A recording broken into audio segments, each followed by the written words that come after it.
हिंदू से पूछो ना कि what difference of the Ram, तो सही जो हिंदू समाज का मानने वाला है ना, वो बताता है बिन पग चले सुने बिन काना, कर बिन करम करे बिन दाना, आनंद है सकल रस दोगी, बिन बाणी भक्ता बढ़ जोगी। जिसने सारे संसार को प्रकट किया, यानी हाथ नहीं देता है, पैर नहीं चलता है, कान नहीं सुनता है, आंख नहीं देता है, जिसने सारे संसार को प्रकट किया वो है राम। ये हिंदुओं के यहाँ डिफिनेशन है। मुसलमानों के यहाँ पूछो भाई अल्लाह की डिफिनेशन क्या है, बोले अल्लाह वाहिद है, हमेशा से है, हमेशा रहेगा, जिसने सारे संसार को प्रकट किया है। Hello guys, welcome to NN TV. एक संवेदनशील मुद्दा लगातार हिंदुस्तान में गरमाया हुआ है। बांग्लादेश में जो माइनॉरिटीज के साथ में जुल्म हो रहा है, हिंदू माइनॉरिटी बांग्लादेश में है, मुस्लिम माइनॉरिटी हिंदुस्तान में है। एक बहुत ही गंगा जमनी तहजीब की मिसाल पेश की है हिंदुस्तान के मुसलमानों ने। ज्यादा समय नहीं लेंगे, हमारे साथ है अब्दुल हबीब मौलाना रिजवी। सर, एनएन टीवी में स्वागत है आपका। ये जो मसले है इसमें आपका क्या राय है, क्या कहना है? सारी दुनिया के अंदर जितने भी इंसान हैं, चाहे हिंदू हो मुसलमान हो, सबका खालिक अल्लाह है। सबको अल्लाह ने पैदा किया। तो चाहता तो किसी एक ही कम्युनिटी को पैदा करता, सिर्फ मुस्लिम पैदा कर देता, या सिर्फ हिंदू पैदा कर देता, क्रिश्चियन ही क्रिश्चियन नहीं। जब बगीचा लगाता है इंसान तो मुख्तलिफ किस्म के फूल लगाता है। कहीं गुलाब रहता, कहीं चंपा रहता है, कहीं जूही रहता, कहीं मोगरा रहता। तो बगीचा बड़ा खुशनुमा मालूम होता है, बड़ा अच्छा मालूम होता है। अल्लाह जब दुनिया के अंदर इंसानों का बगीचा लगाया, वो कादिर मुतलक है। वो चाहता तो एक ही कम्युनिटी पैदा करता ना, लेकिन उसने एक कम्युनिटी को पैदा नहीं किया, बल्कि सबको पैदा किया। अगर पैदा करने के बाद फिर मजहब इस्लाम को दुनिया के अंदर भेजा। और आप इस्लाम, लफ्ज इस्लाम को पर गौर करें आप, तो इस्लाम के अंदर, इस्लाम की लफ्ज इस्लाम के अंदर इतनी खूबियां हैं। I for R, I for I, I for I, S for shall, I shall, L for love, है ना, I shall love, A for always, M for mankind. मैं हमेशा मोहब्बत करता हूं इंसानियत से। क्या इंसान क्या है? तो इंसानियत से मोहब्बत करने का दर्स इस्लाम ने दिया है, नफरत का दर्स नहीं दिया।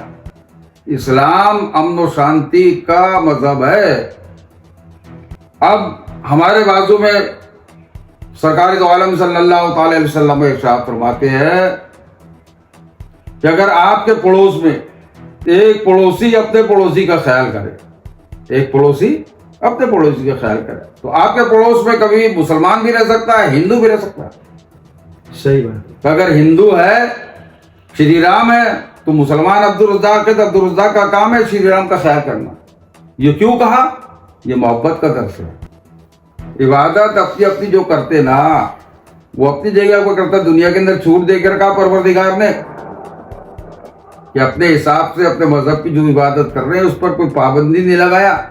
जबरदस्ती मुसलमान बनो, ये जबरदस्ती हिंदू बनो, ये सब कैद नहीं लगाया, बल्कि इख्तियार किया। तो एक पड़ोसी अपने पड़ोसी का ख्याल करे, उसका पड़ोसी कोई दूसरे तीसरा पड़ोसी है, वो पड़ोसी अपने पड़ोसी का ख्याल करे। तो अब्दुल रज़्ज़ाक के बाद हो गया श्री राम, श्री राम के बाद हो गया गेडाम, गेडाम के बाद फिर आ गया अब्दुल रहमान। तो इस तरीके से जब ख्याल करते जाएंगे ना धीरे धीरे अपन, तो एक महल्ला बन जाएगा। क्या बात है? एक महल्ले का पड़ोसी दूसरा महल्ला है, दूसरे महल्ले का पड़ोसी तीसरा महल्ला। खूब सारे महल्ले को अपन जमा कर एक तहसील बन गई। एक तहसील के पड़ोसी दूसरा तहसील, दूसरे का पड़ोसी तीसरा तहसील, तो एक जिला बन गया। एक जिले का पड़ोसी दूसरा जिला है, दूसरे का तीसरा, तीसरे का चौथा, चौथे का पांचवा, एक मुल्क बन गया। एक मुल्क बन गया ना। क्या बात। जब एक मुल्क बन गया, एक मुल्क का पड़ोसी दूसरा मुल्क है। ये नहीं कहा है सरकार ने कि हिंदू रहे तो ख्याल नहीं करना, ईसाई रहे तो ख्याल नहीं करना, मुस्लिम हो तो मुस्लिम, ना ना ना, बल्कि सिखाया तुम्हारे पड़ोस में कोई भी हो, एक पड़ोसी अपने पड़ोसी का ख्याल करे। सिर्फ रसूलुल्लाह की एक बात को मान लेना तो सारे हिंदुस्तान नहीं सारी दुनिया के अंदर अमन शांति कायम हो जाएगी। क्या बात है, एक ही बात को मान ले। अब रही बात बांग्लादेश की, वहां तादाद हिंदुओं की कम है, तो माइनॉरिटी कहलाते हैं।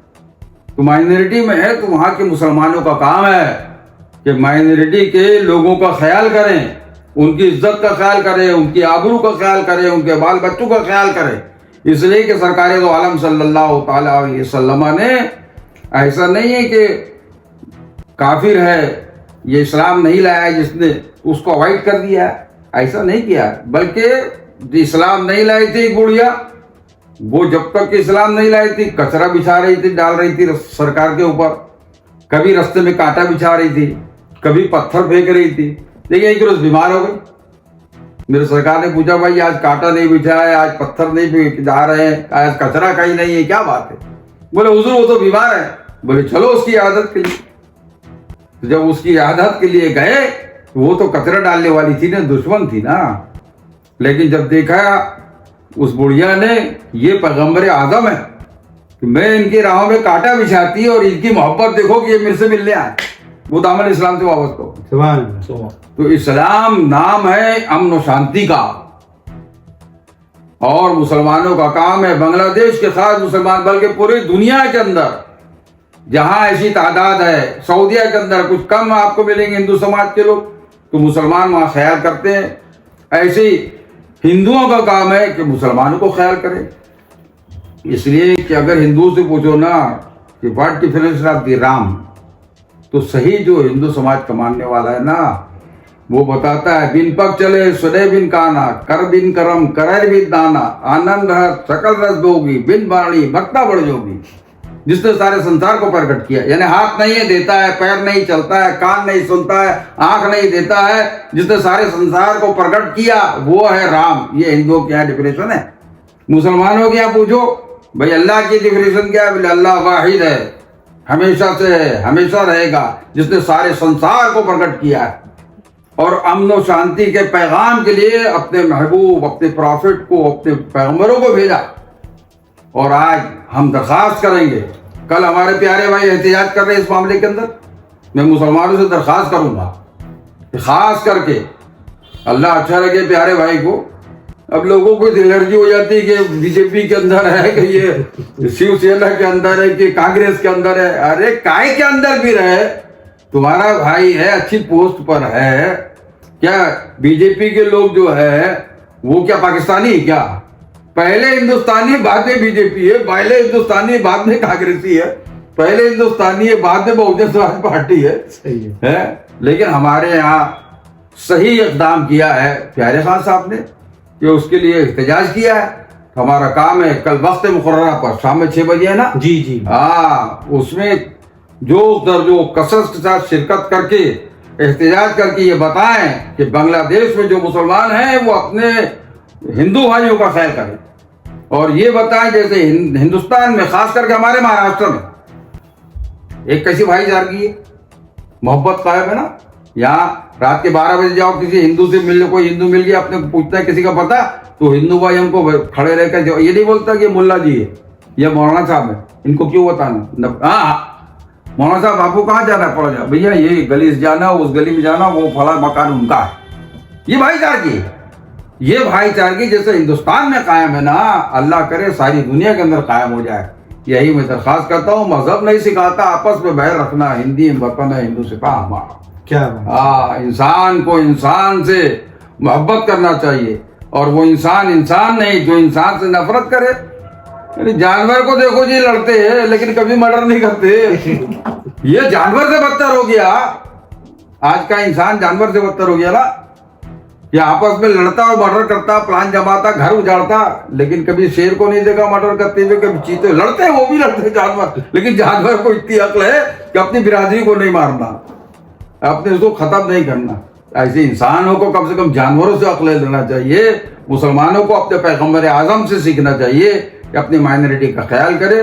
बस इतना ही मेरी गुफ्तगू है कि कल आप जुलूस के अंदर शिरकत करके एहतजाज करें, और एहतजाज करके मोहब्बत का सबूत आप पेश करें। तो व्यूअर्स, 9 दिसंबर 2024 6 बजे ताजाबाद शरीफ दरगाह ट्रस्ट ऑफिस के पूरे अराकीन और खास करके ताजाबाद ट्रस्ट के चेयरमैन मिस्टर प्यारे खान की क़यादत में पूरा मुस्लिम आम और खास सभी यहाँ पर जमा होने वाला है। अगर आप आ सकते हैं तो एक बार जरूर आए, अगर नहीं आ सकते हैं तो इस वीडियो को हर ग्रुप में हर पेज पर शेयर कर दें। और अभी तक अगर आपने चैनल को सब्सक्राइब नहीं किया तो आपने क्या किया है, जल्दी से चैनल को सब्सक्राइब कर लीजिए। बने रहे NN टीवी के साथ। जय हिंद।